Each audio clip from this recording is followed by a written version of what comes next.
Welcome back.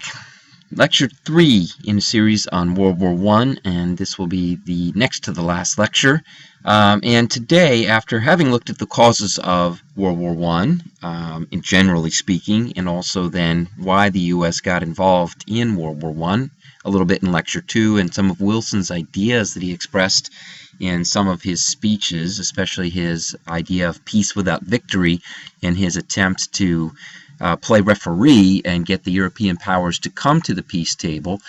Those efforts having failed, as we discussed in the last lecture, we know that the United States in April of 1917 declared war on Germany. The United States would then declare war on Austria-Hungary in December of 1917, and the U.S. finds itself involved in the conflict that at the time was known as the Great War.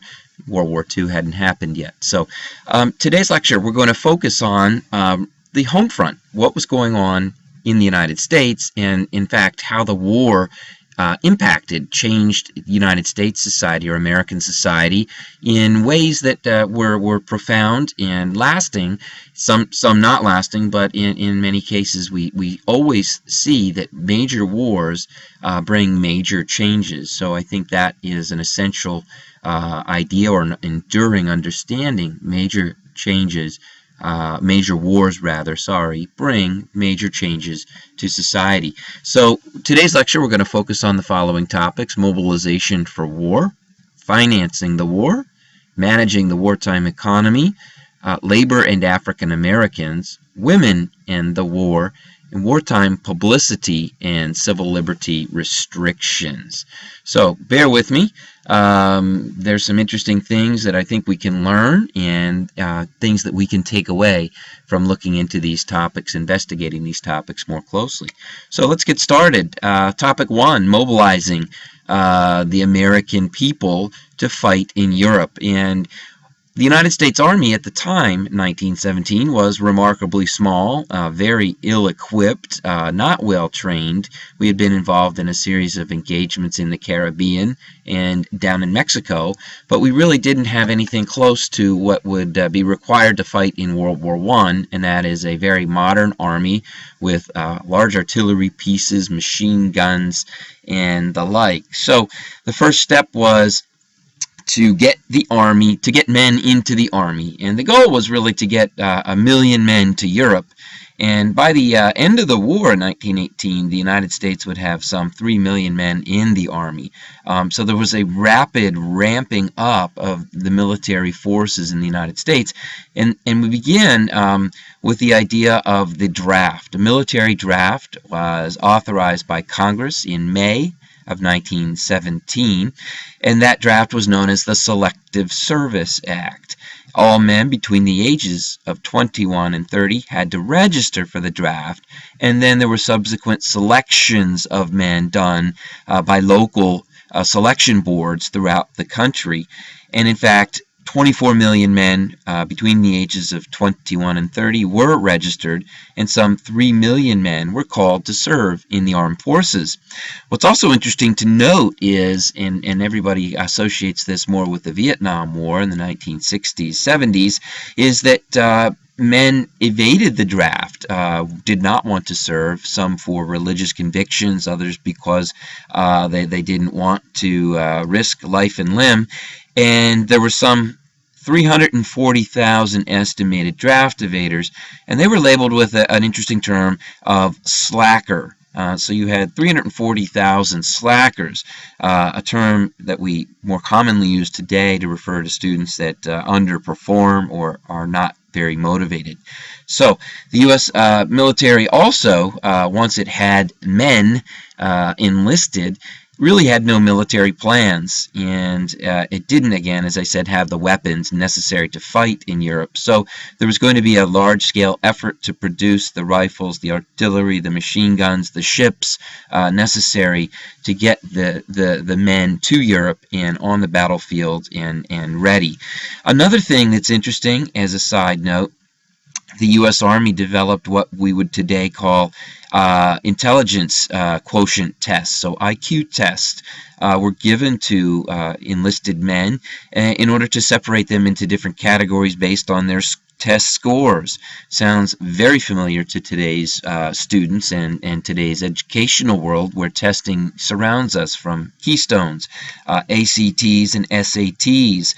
And in fact, this was something that came out of World War I. The idea that when you have large numbers of men in the armed forces, in this case, one needed to have an ability to separate them according to intellectual abilities to then perform different roles. So an interesting kind of side light there. And another thing that takes us back to the limits of progressivism in race, the results came back from the original tests, and African Americans scored as well as, so equal to, white soldiers. So the Army, in its wisdom, and I mean that sarcastically, altered the test scores for African Americans and recalculated the results for whites so that whites would result or come out on top. So another interesting look at American society when we look at the military, and it just doesn't seem to make a lot of sense to us today, but that was widespread. By November 1918, as I said, the U.S. had sent almost 2 million soldiers to France, and they did, in fact, prove to be the difference on the battlefield. The Germans, simply put, were not able to match the fresh reserves of American troops. They had been exhausted after close to 4 years of fighting. So the United States and Woodrow Wilson really is able to achieve the goal of helping the Allies, that is Britain and France, win the war. And Wilson was going to then have a seat at the peace conference table, something he desired in order to promote his ideas for the future. So let's move on then to topic 2, financing the war. President Wilson and Congress authorized a new income tax code that would be more progressive to help pay for the war. And the top rates went from something like 4 to 5%, very minimal, when the income tax was introduced in 1913. The top income rates went up to 50% on incomes in excess of $2 million. So there's going to be a serious attempt to make the tax code more progressive. That is, the more you make, the more you pay. And that money was going to be used to help pay for the war. And in fact, the new taxes amounted to about $3 billion extra dollars that was used to finance the war. However, the bulk of the money to finance the war came from the sale of Liberty bonds, or government bonds known as Liberty bonds, and you can see a nice picture of one there. The U.S. citizens lent the government money for interest, of course, and the sale of these bonds was quite popular and raised about $15 billion. And this also reminds us, or tells us, instructs us, that the ability of the United States to finance wars, to self-finance wars, whereas the Allies, England and France, had relied on massive loans from the United States to continue the war effort. The United States was going to set a trend that would be continued throughout the 20th century, in World War II in particular, of financing its own wars. Now that's something that's different with the latest Iraq wars and Afghanistan wars, where the United States people have not really bought bonds, have not been asked to buy bonds, and the United States government has borrowed large amounts of money to fight the recent wars. That was not the case in the World War I, World War II era. So again, a really interesting idea that Americans are willing to support their nation as it goes to war. Let's take a look at the next topic, managing the wartime economy, and we see the idea of a war industry board, that is government oversight of the economy. Some would say that the government took over the running of the economy, and in some cases that's true, which seems an awful lot like socialism. However, the idea of the government running the economy was so that it could manage the resources necessary to produce food, to produce weapons and clothing, to produce ships, and to get all of that material shipped both in the United States to East Coast ports, and then from East Coast ports over to France. And this is really an interesting thing. One of the other indirect consequences of the war was what was known as the Volstead Act of 1917, which banned the production and sale of alcohol. So this is the prohibition movement.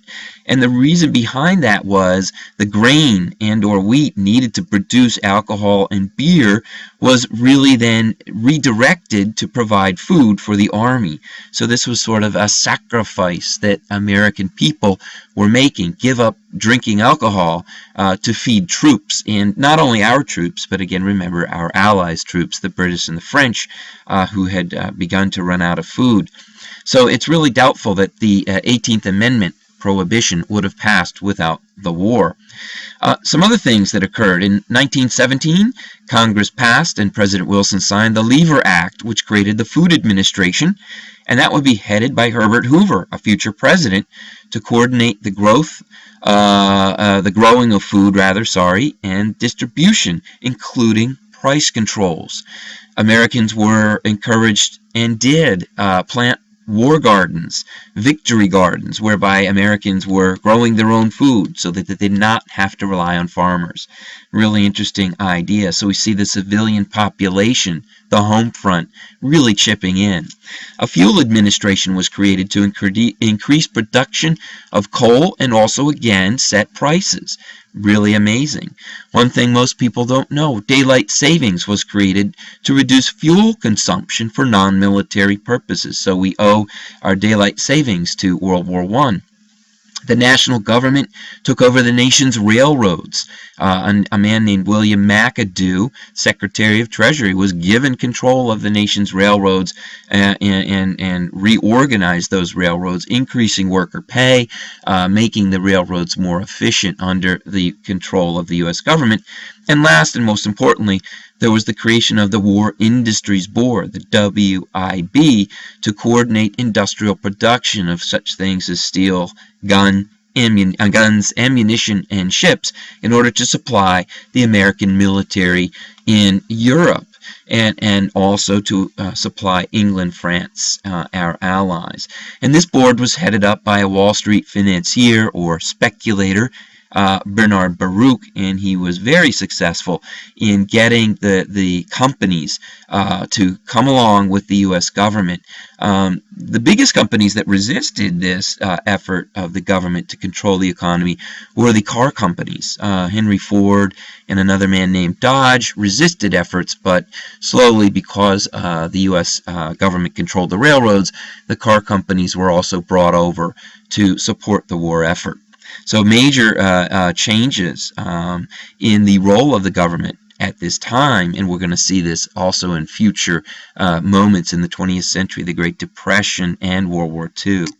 Moving on, we're running out of time here. American labor and African Americans.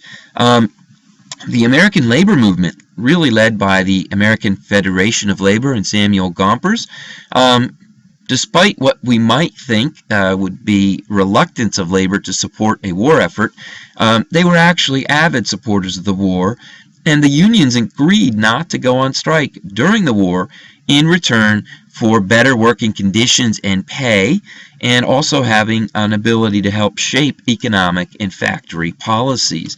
And this did happen. There was the creation of a National War Labor Board, and it was headed by former progressive President Howard Taft. And the Labor Board set standards for working hours, wages that were much more favorable to the workers, and really the progressives could have only dreamt about the types of benefits that came about during World War I.